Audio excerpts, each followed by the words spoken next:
and sacrificed animals every year. Leviticus, there's just so much on how to sacrifice animals. In the New Testament, we learn how we're supposed to be living sacrifices. We see the ultimate sacrifice in Jesus.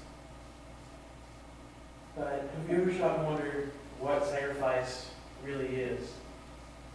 I mean, we hear so many people today say, oh, I sacrificed this, I sacrificed that. No, they truly sacrificed it. Is there anywhere in the Bible where we can find, to answer the question, is there a story that says this is what sacrifice is? And I found this verse one time. I was reading through the book of St. Samuel, I was reading about the life of David, and I got to this story, and it taught me this. It's a story about King David. He's it's near the end of his life. He's already had the highs and lows. He's slain Goliath. He's become king. He's honored God. Then he fell. So this is kind of after the fall of David. He's got back up with God, but there's still things he's done wrong. And so in his life, God tells him to take a census of his army. And so David does this, but he doesn't do it the way God wanted to. God wanted him to take a census because he wanted to see the glory of God. Like God wanted to say, here's what I've given you. But David took the census and thought, look at this army that I have, that I have built. So God calls him to sacrifice. So this is where we're going to be starting at, where David is, God said, because you've sinned against me, you need to go sacrifice this. You need to make a sacrifice. And so in the story, we'll see exactly what a sacrifice is, what it should be in our life. So we're going to be in 2 Samuel 24. I'm going to be in verse 18. You have the rest of the chapter. It says, in that day, Gad went to David and said to him, go up and build an altar to the Lord on the threshing floor of Araunah the Jebusite. So David went up, as the Lord had commanded through Gad. When Araunah looked and saw the king and his men coming toward him, he went out and bowed before the king with his face to the ground. Araunah said, why has my Lord come to his servant? To buy a threshing floor, David answered, so I can build an altar to the Lord, that the plague and the people may be stopped. Araunah said to David, let my Lord the king take whatever pleases him and offer it up. Here are oxen for the burnt offering, and here are the threshing sledges, and ox yokes for wood. O king, an iron rock gives all this to the king. Araunah also said to him, and the Lord your God accepted you. The king replied under Araunah, no, I insist on paying you for it. I will not sacrifice the Lord my God burnt offerings that cost me nothing. So David bought the threshing floor and the oxen and paid 50 shekels of silver for them. David built an altar to the Lord there and sacrificed burnt offerings and fellowship offerings. The Lord answered prayer on behalf of the land, and the plague of Israel was stopped. So that's the tale right there of David making a sacrifice. And so David was walking along. He's like, okay, God, I want to go to this person I've never met before. He's some lowly servant, but I'm going to do what you said. I'm going to make a sacrifice. So he gets there, and this guy's like, hey, you're the king. I'll give you all my stuff. Here, you have it. I'll even give you something to sacrifice for, or sacrifice with. But David says something that just, it blows me away when I hear it, and it makes you realize what true sacrifice is. David said, I will not sacrifice the Lord my God burnt offerings that cost me nothing. Have you ever said you sacrificed something and it didn't cost you anything? Like, say, you're like, oh, I'm here volunteering. It's a real sacrifice to be here. But what else would you be doing?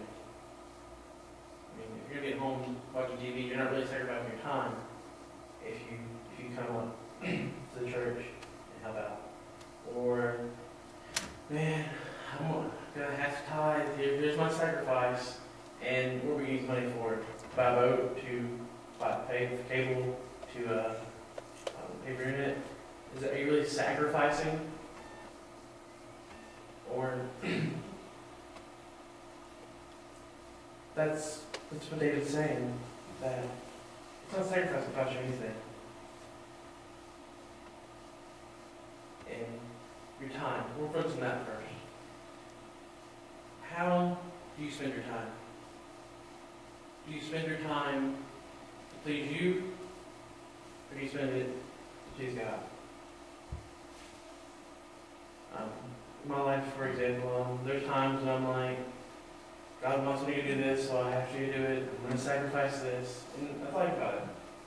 Well, I would, instead of, like say, come to church, for instance,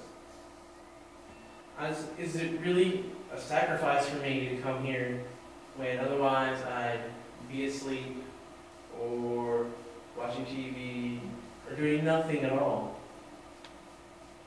Is that a real sacrifice? No.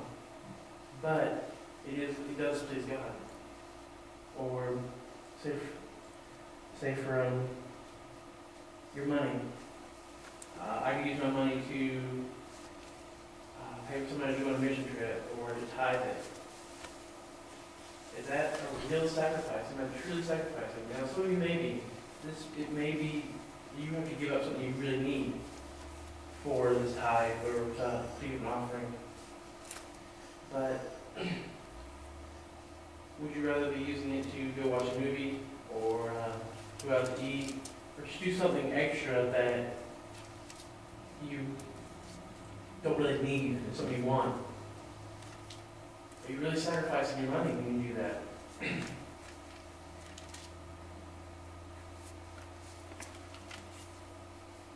What is sacrifice? What does God want us to do when He says sacrifice? You can see right here, David says, if it doesn't cost you anything, it's not a true sacrifice.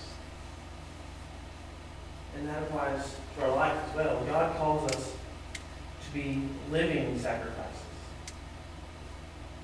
And are we truly sacrificing to God? You turn it around. It's not committing a truly sacrifice. But if you say you're sacrificing your life for God, are you truly doing it if you're not losing anything? It cost David the money to buy the threshing floor, to buy the cattle that cost him the cattle. Like, only they have to pay the money to buy them. You know, his cattle was going to sacrifice him. It cost him the time to walk there. It cost him. It could have cost him maybe his appeal to the people because they see their king not ruling over in Jerusalem. He's going to some strange farmer's house. It cost David something. When you look at your life, do you see your life costing something? Are you being a true human sacrifice? Are you being a living sacrifice for the glory of God? Look what you're doing. Are you spending your time on yourself, which is within saying, I'm living sacrifice? Are you really sacrificing anything? I mean, you're still living the way you want to. You're still using the money the way you want to. You're still using your time the way you want to. You're still using your talents the way you want to. You're still doing everything to glorify you. So, where's the sacrifice there?